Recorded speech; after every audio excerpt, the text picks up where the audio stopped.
Hey everyone, welcome to Seattle Cocktail Club's Meletti Amaro event. It's our winter warm-up, which is definitely needed this week for sure.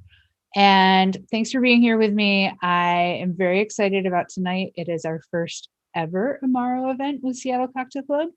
And we have some really amazing guests that will be joining us this evening. So I know that you're very excited to get started. I'm going to give you a little bit of ground rules before we dive into things. And that is, we've got a lot of information coming your way and a lot of good drinks coming your way. As you have questions, please put them in the chat. We will do a Q&A. We're actually going to do 2 Q&As throughout the evening, and we will get to those. And put your questions in the chat. We're going to answer them. Drink along as you will. If anything comes up, we're here for you. Just be nice to everybody in the chat. And as we get started, I am really excited to introduce to you Michael Cadden of Tavern Law.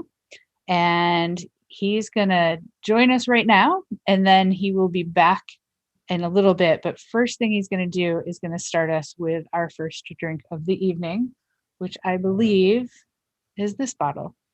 Yep, the Adriatic Beach Spritz. Welcome, Michael. Thank you. So, hello everybody, welcome. I'm excited to do this and listen to Matteo, because it's going to be an amazing to listen to him and hear from the family themselves. So it's really excited to do the event. With the first cocktail, we just wanted something that was kind of not too heavy on the palate. It was going to kind of clean it and get you ready for the next one, and just kind of be light. And my inspiration came from Mark, the sales rep here in Seattle. He wanted to do something with ginger and lime and Meletti, and of course I started to put my brain around it and get a little creative, and I wanted to expand upon that a little bit and just kind of put some flavors I think would match well with the flavor profiles of Meletti itself.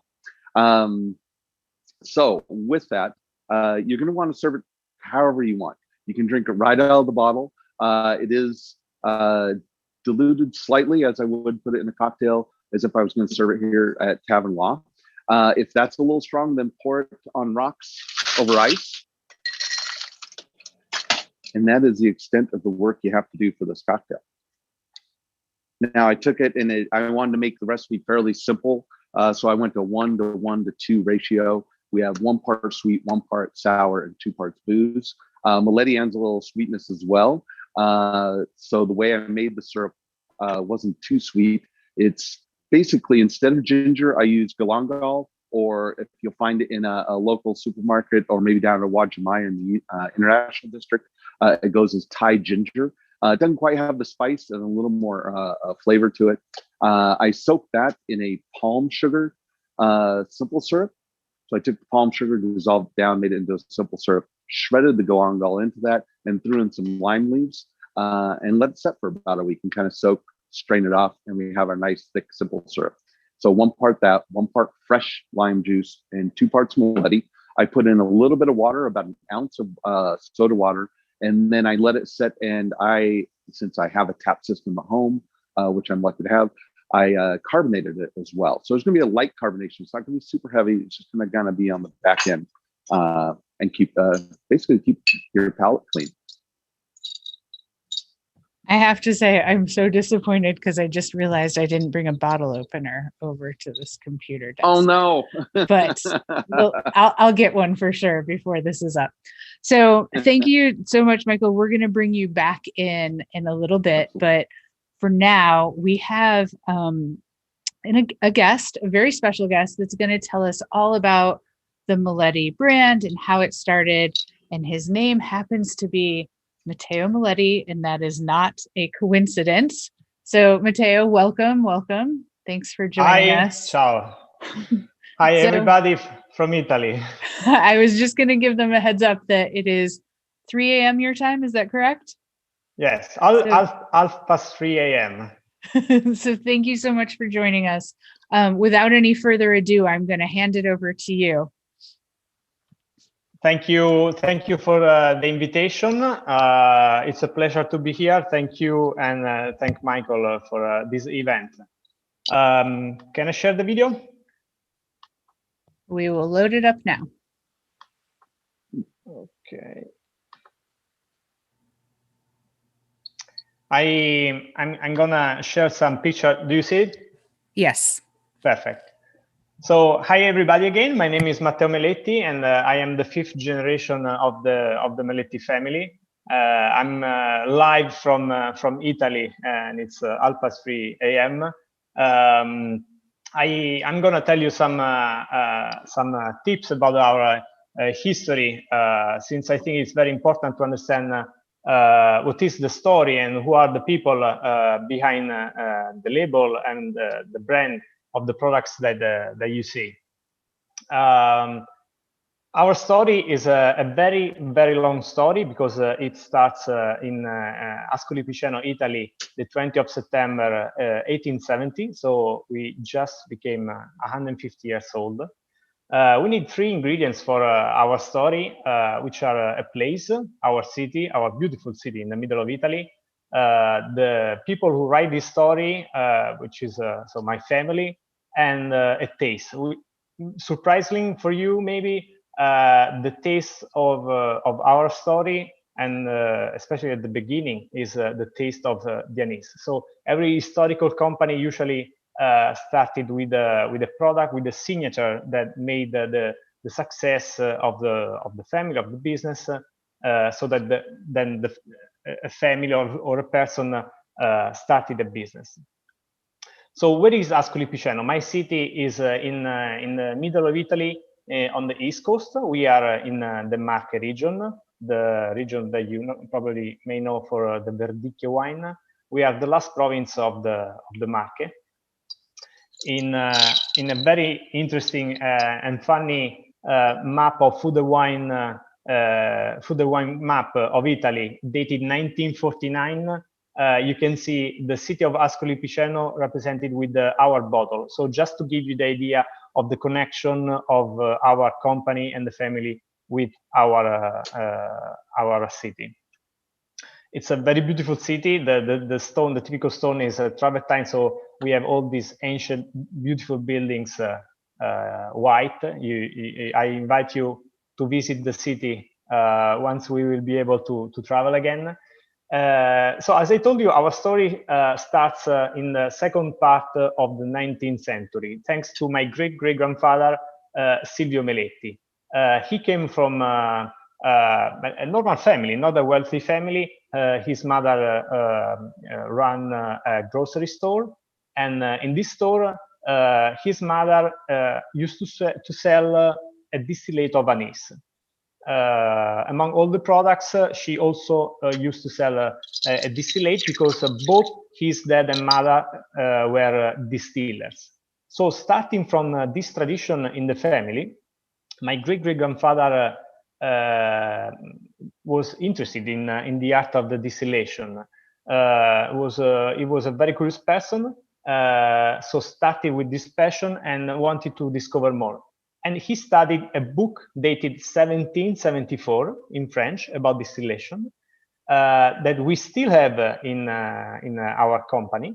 And we know that there is a second copy in the Library of the Congress in Washington, D.C. And thanks to the knowledge of his family and the study that he did, he started to make experiments. And finally he arrived to a special recipe and a special producing process for his very first product, which is our Anisetta Meletti. The company started with the first bottle, and the date of the birthday of the company is the 20th of September 1870. The oldest bottles that we have are dated 1880, and they are still full, but nobody can open it, can open them, of course. It's a story of very long tradition, because not only the recipe, not only the process, but also the label and the labels have been the same for 150 years. This is a bottle dated 1885 that show you that the label has been the same, and this is the style that then we brought to many of our products, and Amaro included. So my great grandfather was a very it was a dreamer. He used to think big. So he started to sell his products in Italy, but not only in Italy. Thinking big, he started to go to the international fairs. And his very first fair, international fair, was in Paris in 1878. Imagine to go to Paris in the second half of the 19th century. The Tour Eiffel was not there yet. He went there and he brought his very first products, which were our anisette, an Amaro, a Fernet, and a couple of our products like Elixir. And in this first fair, he won his first award. So very important fair because he won the first one of many, many awards that we will win in the years. In 1879, we had another very important award because we became official supplier of the Italian king. So that was the most prestigious award that a company could receive. And that means that a company could use the crest of the king to put in all the advertising, letterhead, the labels, everywhere, to show that the company was a supplier of the king. So we started winning awards in 1878, and we keep on receiving special prizes today because we also won some competition like with our Amaro in 2018 in California. We received an award in 2019 from the Association Foreign Press in Italy as a historical company. Every year there is an association of the foreign journalists working in Italy, and they give some awards to Italian companies. And just 2 days ago, this is something new, very new, we won another award because last year, to celebrate our 150 years birthday, we wrote a book about our history. And we will also print soon the English version that you will find in the States, hopefully, I hope in the next couple of months. And we were awarded as a best historic company book. So the book that could give more the value of the heritage of the company. I hope you will see it soon. Going back to the story, to our story, my great grandfather, since the business was growing, of course, he built his first factory, and he also made a picture of his first factory. So you can see the first picture ever that we have of our company. This is a building that doesn't exist anymore, but it's interesting because it's dated. We don't have the exact date, but it's in the 80s of the 19th century. So imagine to take a picture in the second half of the 19th century. They didn't have reflex, they didn't have iPhones, for example. So nobody had to move. And in fact, in the picture, all the people are standing, watching the camera, and even the horse is not moving. In that time, we used to produce many distillates. So not only anise-based distillates, but also grappa that we used to produce at that time. We used to produce vermouth, and we used to produce many, many Amaros. And we still have all the recipes. We still have 2 bottles of grappa, and this one is dated 1889. Is one of the oldest grappa bottles in Italy. As you can see also from the letterhead dated 1889, we were also producers of vermouth. And together with the business, of course, also started the advertising. So the advertising newspapers, this one is dated September 1906 and 1910, but very important, our posters. So all the most famous illustrators worked for us in the years. Ludovic probably has been the most famous in Italy. He painted the posters, he created posters for all the most important Italian companies, and I'm sure that you know many of them. So also for us, but we had many illustrators working for us and creating some very beautiful posters. about with our brand. Last year, to celebrate the 150 years, we also called the most famous contemporary illustrator, Riccardo Guasco, that created this beautiful poster for us. So we keep on bringing the tradition of connecting art to our brand, and we also use this poster as the cover of the book, as you saw. My great-great-grandfather created also another important thing for our city and also for Italy. This cafe, which is Caffè Meletti, is still open. Is one of the oldest and most elegant cafe in Italy. Opened the 18th of May 1907. Is the most important cafe in my city, but one of the most historical in Italy. In 1972, even Dustin Hoffman visited during a movie.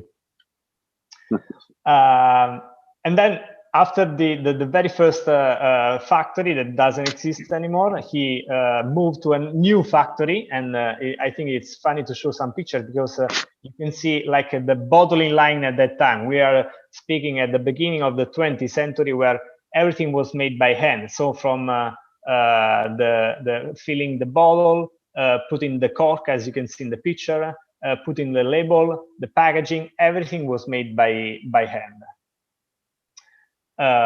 This is the warehouse where the bottles were stored. The alembic room, we still have the alembic room, but it's not like this with not with fire. We use hot vapor. And some rooms of the old factory. The shipping department by horses.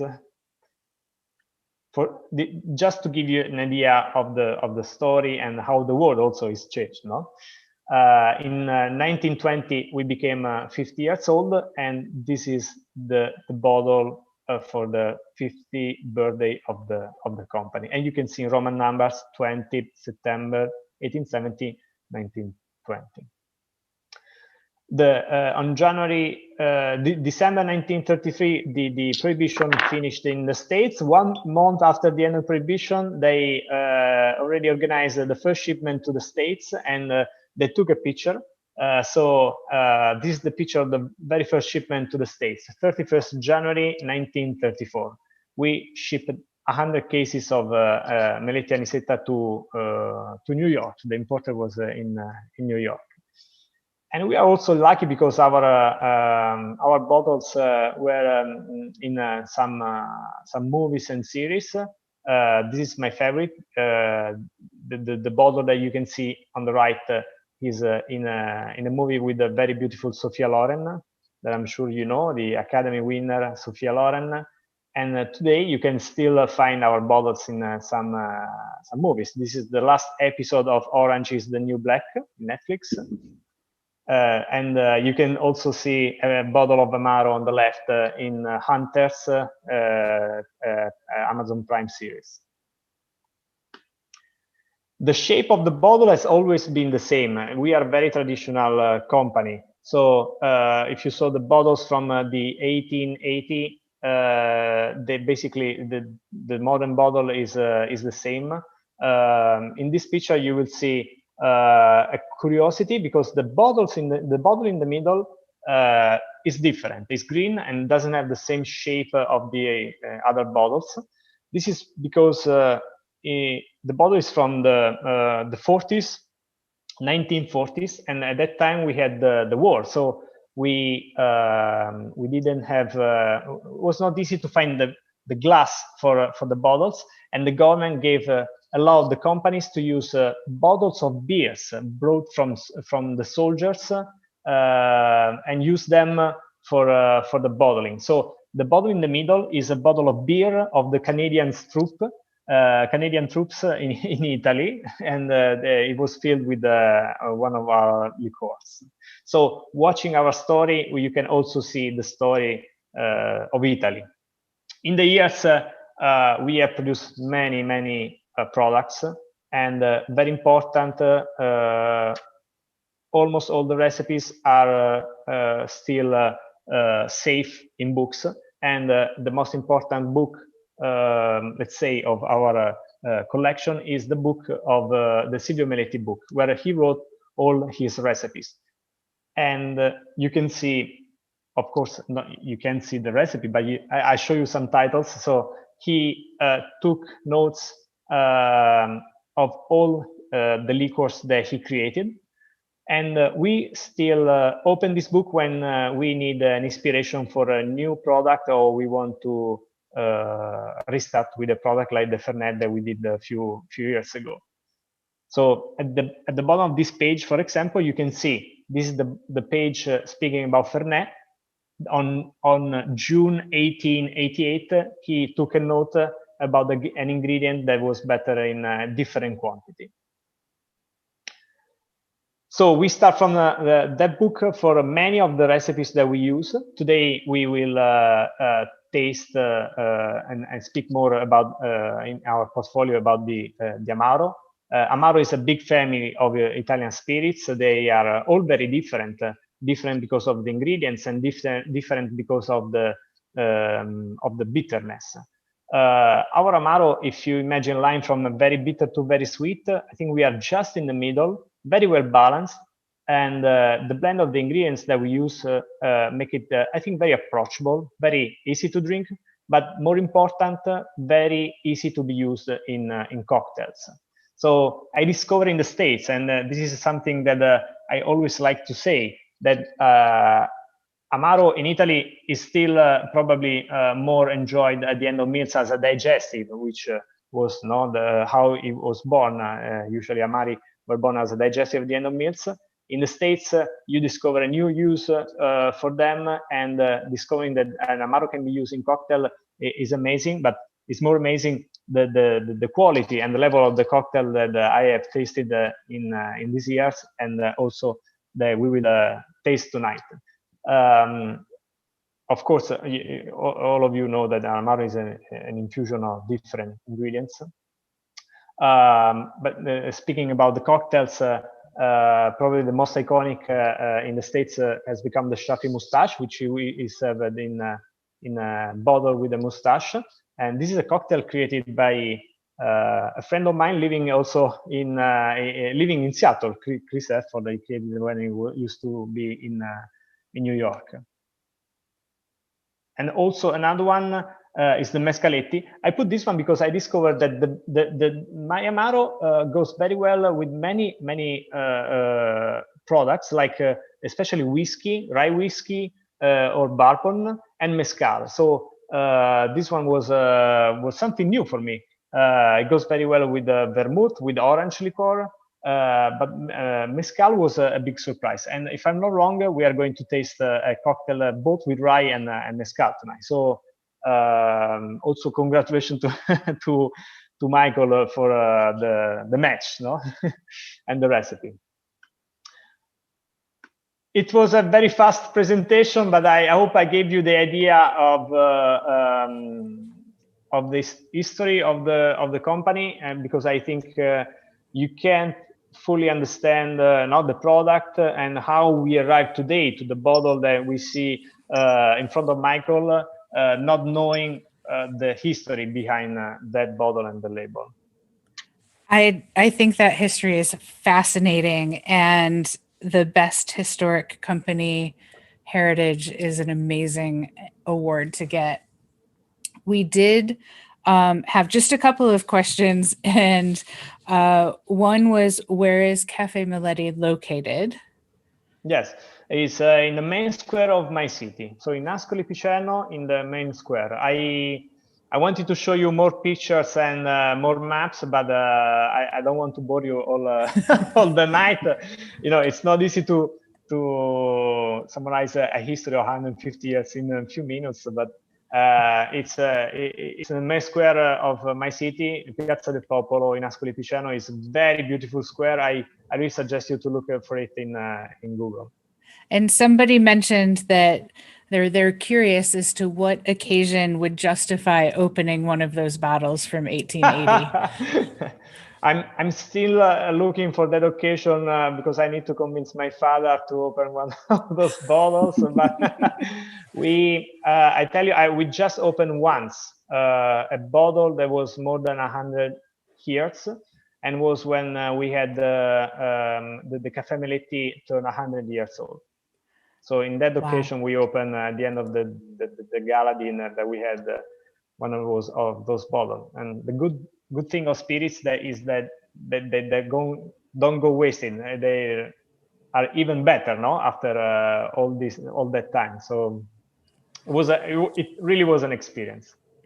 I'm seeing a lot of comments about thanks for sharing the history and the beautiful photos. And what I'd like to do now, because I've also noticed that somebody said, when are we going to make the cocktail? Is we're going to hand it over to Michael, and he's going to talk them through how to make the cocktail. And if it's okay with you, Matteo, we'll have you join us back at the end for another Q&A. Absolutely. All right. Absolutely. Thank you so much. So we're going to bring back Michael. He's live from Tavern Law, and he's going to show us how to make that cocktail. I did see in the chat that somebody asked about the first cocktail. I still didn't get a bottle opener, Michael. I'm sorry. It is this. If you didn't get to it, make your cocktail along with Michael, and afterwards you can open this up and drink it straight out of the bottle if you want, or over some ice. But now I'm going to turn it over to you, Michael. Excellent. Well, thanks, Matteo, for the history. I mean, Amaro has a deep history in Italy, and it's just, you can dive into it so much. And it's one of the reasons I love using it in cocktails. It's very versatile. He talked about the balance. Meletti is definitely in the center of the Amaro world, where he put it into a cocktail, and it's got the bitterness, it's got the sweetness, and it kind of is balanced as you put it in, and it just enhance really any drink you want to put it into.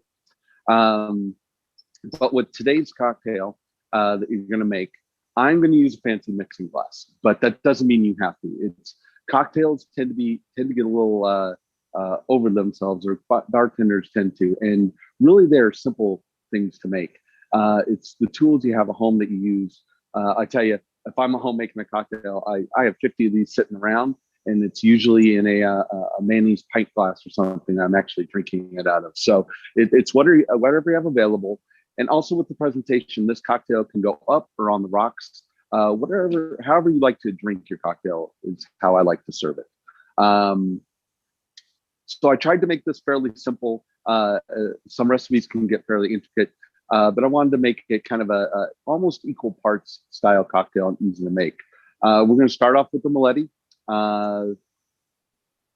And all the bottles are already pre-poured or pre-measured. So I'm just going to pour all the Meletti in, right?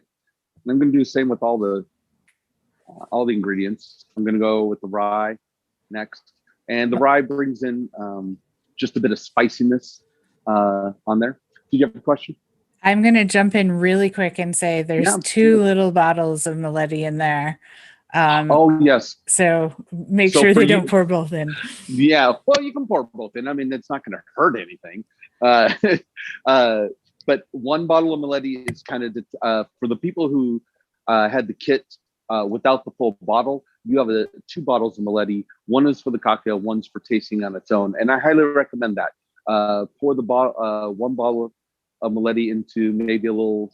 Well, it doesn't have to be this fancy. Again, it could be a shot glass. But have it on the side and get the Meletti on the palate and get an idea of what it tastes like on its own. You know, you're gonna get your first sip, acclimate your mouth to it, let it set for a sec, kind of breathe in all the aromatics, and then get a separate sip or second sip on your tongue, and do the same thing. Kind of stop for a sec and breathe in through your mouth and your nose, and kind of pick up all the aromatics that are in this, and give you an idea of how deep it really is. Back with the cocktail, the rye gives us a little bit of I'll make sure we get every little drop out of there. The rye gives us a little bit of spiciness that matches the heat of the cocktail itself. And then we're going to put in an ounce of mezcal as well.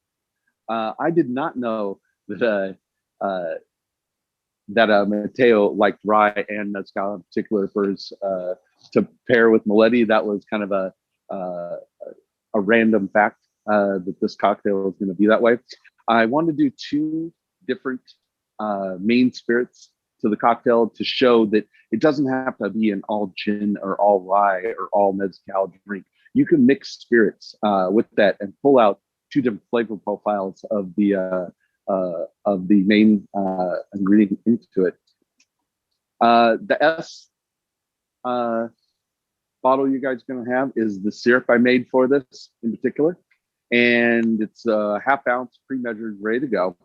This is an IPA syrup that I make. You can take any IPA that you want, take your favorite one. This one is from Veil Breaker. It is their top cutter IPA out of Yakima, where I'm a big fan of. I spent most of my youth over there. This beer is in particular is made in the middle of the hot fields that go into the beer. And so I take that, I open it up, let it fizz up, reduce the syrup or reduce the beer down to about half the amount, and then I add the same amount of sugar and I make an IPA syrup. I wanted to get it a little more bitter because that particular IPA doesn't have a ton of bitterness. And so I chopped in some bitter melons, which is another ingredient that you can find like at a Wajimaya or an Asian market around town. They look like a cucumber that's had some time on it, let's say. Just chop in a few discs of that, get it in. That'll add some green bitterness to it that really kind of balances that syrup. And then Hey, lastly, Michael. Yeah. I don't mean to interrupt. I had one quick question come in. Is the absolutely. syrup gluten-free? No, because it's not a gluten-free beer. Okay, gotcha. But yeah. you could easily do that yourself to make it at home. Use whatever beer you want. You want to use a gluten-free beer? Absolutely. Okay. And we've got a couple of people, because people are at home and it's in Yep. COVID worlds, they're trying to get caught up right now. So we can give them a second to absolutely to get caught up. And when you're done, do you mind going over the recipe with everyone, one kind of recapping it? Absolutely. Great. So the only bottle you're not going to pour all of it in is the tincture itself. This is stronger, more concentrated. I tend to make my tinctures strong, so I'm only using a few drops. The intentions of bitters and tinctures is to just have a few drops, few dashes in there to influence the flavor profile, not dominate it. And so what I picked out of this bottle, which you could pick a lot of different flavor profiles out of this to kind of highlight in your cocktail. I picked saffron and I added a little sumac to that as well. I took those two ingredients and soaked them in a high proof neutral grain spirit, aka vodka. I let that set for about 3 weeks and then I strained it off. And you don't have to use a ton of saffron. Don't go out and buy the 1 ounce tin that costs you $150. You just need a few threads of it in there, depending on how much you're making. With that, you're going to do in 3 dashes. So basically, about that much constitutes a dash. And you're going to have a little of this left over. So if you want to make a soda water later on with that, if you love saffron, I'd make a nice saffron soda. Now with that, if you're not getting enough saffron, add more to it if you want. So we have all 5 ingredients in there, ready to go. I'm just going to add a little bit of ice. And I'm going to give it a stir.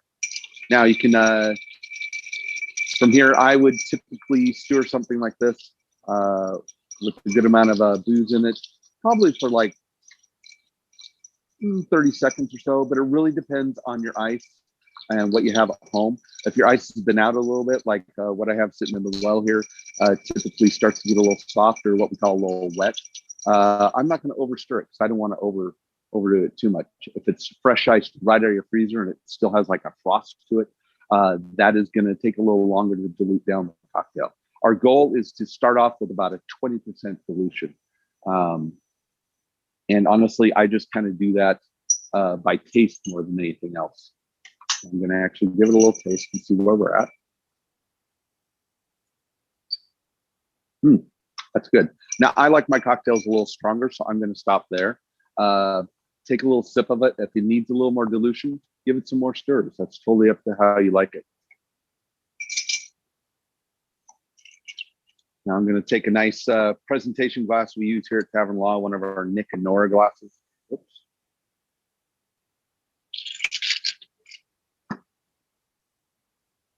And there we have it. From there, you can also do a number of garnishes. With the flavor profile that's going on at the moment, I like it the way it is. I want to get the aroma off it, which this is one of the reasons I use the mezcal. It's going to have a nice vegetal soft smokiness to it. If I was to replace that mezcal with, say, an Islay Scotch or something like Lafroig, that's really going to smoke it up, it would be a much stronger cocktail that way. That's perfectly fine for whatever type of cocktail you want to make. As we take a sip of it off the nose, we're going to get that smokiness right away. On the first sip,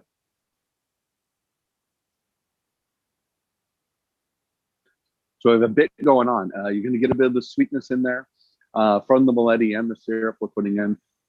It kind of gets into the rye a little bit then, and kind of finishes out with the bitterness from the syrup and the Meletti, and kind of picking up some of those saffron notes. I personally love saffron, so I'm going to add another dash. Give it a little stir. If you like zest and you want that smokiness to subside a little bit, put a little lemon zest on there as well, and it'll go with the smokiness, but also clean up the palate a little bit as well. Now, right away, on my second sip and putting another dash of the tincture in there, I'm picking up that saffron on the nose, on the back of my palate a little bit more. So there's our cocktail for you. And again, the base recipe I tried to make really simple. 1 ounce of Meletti, 1 ounce of rye, 1 ounce of mezcal. We're using about a 1/4 ounce of the syrup that I made, and 3 dashes of the tincture, 3 to 4 to 5, depending on what you like. We are getting lots of comments like it's nice and complex and making us think of barbecue, which, having lived in the South, thinking of barbecue is a really nice compliment. And you can always touch that back too. If you're not a smoke person, some people really have an opinion about smoke in their cocktail. You know, some people can't do mezcal at all and stick with just a tequila. Subbing that out and using a tequila in there would be perfectly fine. A lovely an aged Nejo would go really well in there, as well as a Blanco. Gwen wanted to know which rye and mezcal you used in this particular recipe. In this particular one, let's see.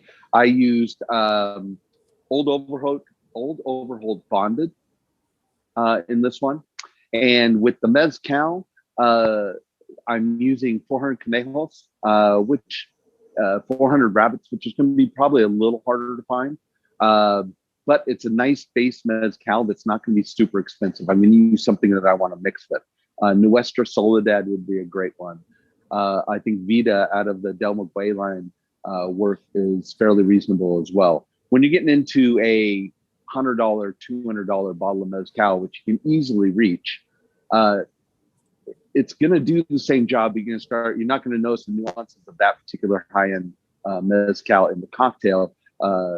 You're going to start to lose it with everything else that's going on. So I'd stay at the lower end. And really, you can't go too wrong with mezcal in the state of Washington. Everything that's brought in is pretty nice. I see some people saying if somebody can't do mezcal, feel free to send it their way. I can't stop sipping. It tastes like an adventure, which is kind of the nicest compliment you could possibly get. Let's bring Matteo back in. Hey, Matteo, welcome back. Hi. We had a question. Do all digestives have anise in them? Anise? No. Yes. Okay. No. And they also wanted to know, are you working on any new Meletti recipes? This is a very frequent question. I can tell you that we, so that the funny part, the good part of our business is that we can make experiments often. Sometimes we make experiments, just for curiosity. For example, speaking about Amaro, we tasted couple of times all the recipes from that book that I show you, and recipes of Amaros from the 19th century were very aggressive, very medicinal. So probably something different than very, very different, of course, of our Amaro, but also the different products that we are used to enjoy today. We usually start from one of those recipe, and we try to arrive to something more modern, like we did with our Fernet. We started from the recipe from the 1888, and then we make it a little bit more round, no? So make a product that you can enjoy, of course, recognize as a Fernet, but also use in mixology. At the moment, we don't have been scheduled to introduce any new product, but we always think of it. I'm gonna jump in there and say, you have a product that I guess is not new in any way, shape, or form, but I didn't know it existed until I think it was last week, and I somehow accidentally came upon this the bottle. Cioccolato, yes. And I'm going to give you the best plug probably ever. We get a lot of alcohol in this office, and we have spent more time with this bottle in the last week than probably any other bottle that's come into the office. So the Cioccolato is a perfect example of the previous question. The Cioccolato was born because my father, so in my family, we had a cake that my grandmother made, and she used to top it with chocolate, normal chocolate. So my father, who is the alchemist of the family, decided to create a chocolate liqueur to top the cake. And for years, we had that chocolate liqueur in our house just for fun, so to top cakes. And people who came in my house say, "Oh, this is so good that you have to sell it." And we kept on drinking something like, for fun. At the end, we decided to bottle it, and I have to say that people like it a lot, and it's because it's a very rich liqueur. You can it's a chocolate liqueur made with chocolate, so you can feel it when you drink it, and you feel all the richness of the liqueur. That liqueur, for example, is so well balanced that you don't feel the alcohol, so it's quite dangerous. Yes, it is. Yes, it is. It's really delicious. I am seeing there was a comment. Somebody said that was good. I never thought I'd drink anything with rye, and I think that's the balance of the cocktail that you've put together, Michael.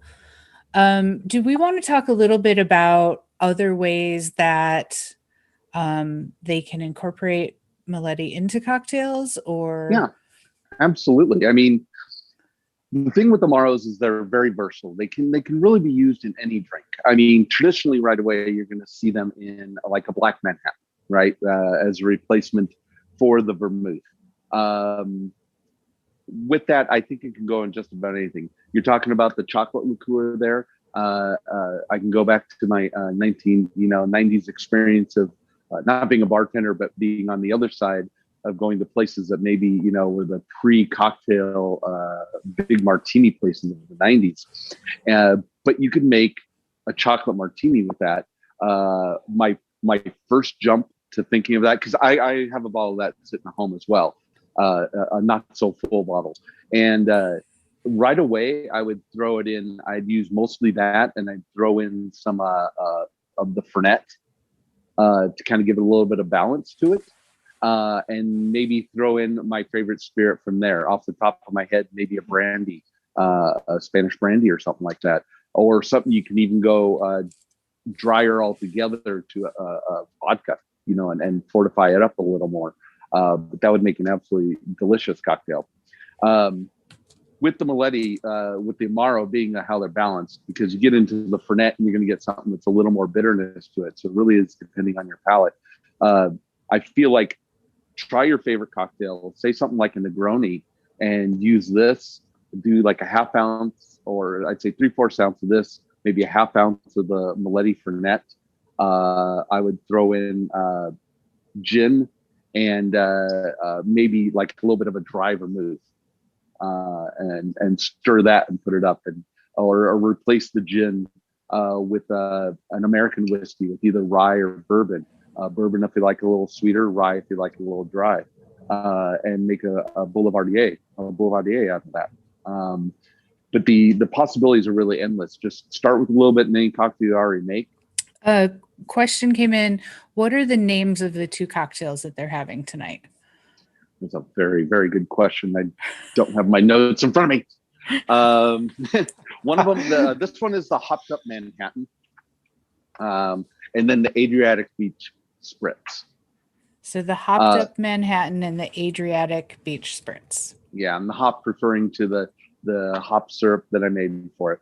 The beach spritz, what constitutes a spritz? I was going more with the Italian influence in the bottle with a little bit of bubbles on it, and actually thinking, putting that on the rocks, sitting and looking out while you're on the beach would be a lovely cocktail to sip on all day, because the alcohol content is not over the top. It's not this one at all, right? So you can sit in the sun and have a few and walk off the beach and not be helped off the beach, and that's kind of the goal of it, Yeah.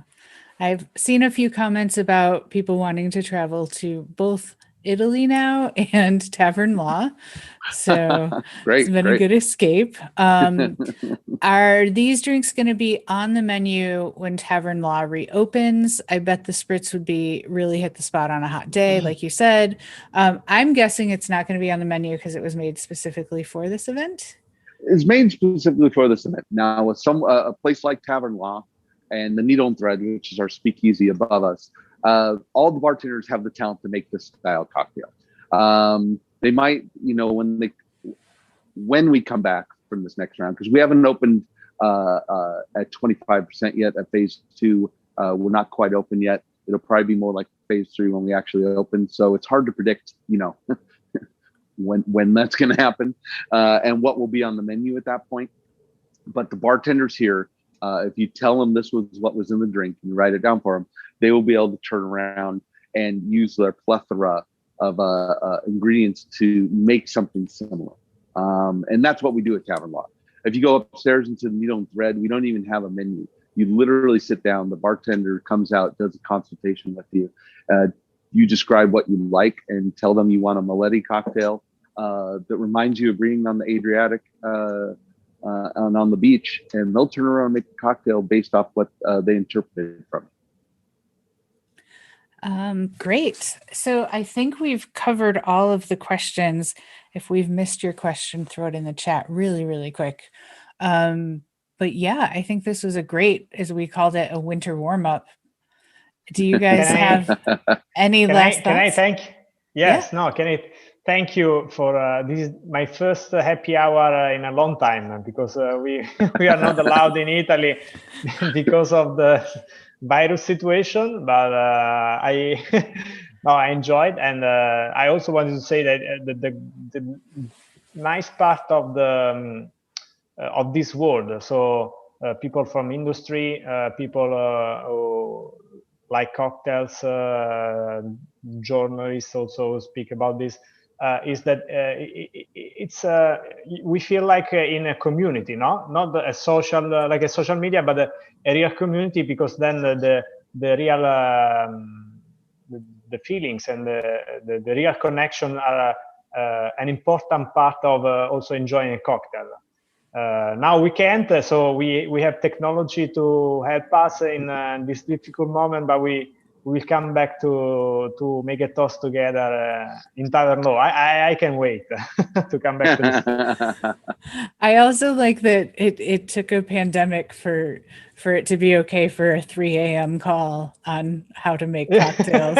So thank you so much for joining us in the middle of the night. I know that there was a question that came in about the recipes.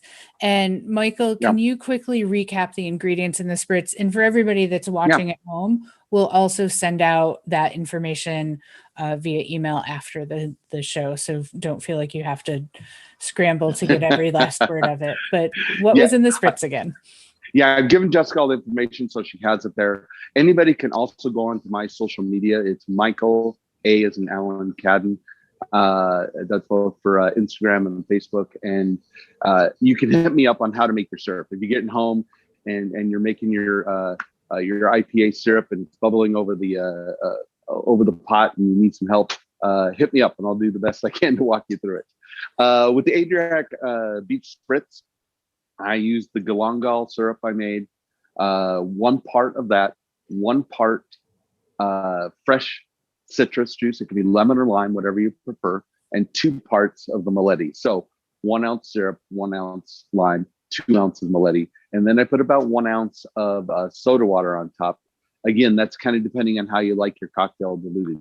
You can build that direct, or what we call a build in the glass, which means I put the ice in, pour the ingredients, and give it a quick stir and top it off with soda. This cocktail, if you're going to put it up in a coupe type situation, put it in a shaker, give it a quick shake, strain it off, and then top it with soda. That will open up the aromatics even a little bit more, depending on how you want to enjoy it. Great. So I know that there's a lot of conversation happening about recipes. If you are not a Seattle Cocktail Club member, we'd like to invite you to join. We do have a Discord where there's a lot of recipe sharing that happens. It's kind of been where it's been my go-to lately for new recipes. So yeah, check it out, seattlecocktailclub.com. Michael and Matteo, thank you so much for joining us. And I see a lot of things in the comments about how grateful everybody is for you being up in the middle of the night to share with us, Matteo. And so many comments about how it was not only informational, but inspirational. So thank you, thank you, thank you. And we will end it with that and a cheers, but I still haven't found a bottle opener. Can I leave you my email too? Sorry. Yes. For any inquiry or question or info, if you come to Italy when we'll be able to travel again, export@meletti.it, and I will answer everybody. Awesome. Thank you so much. Grazie.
rock,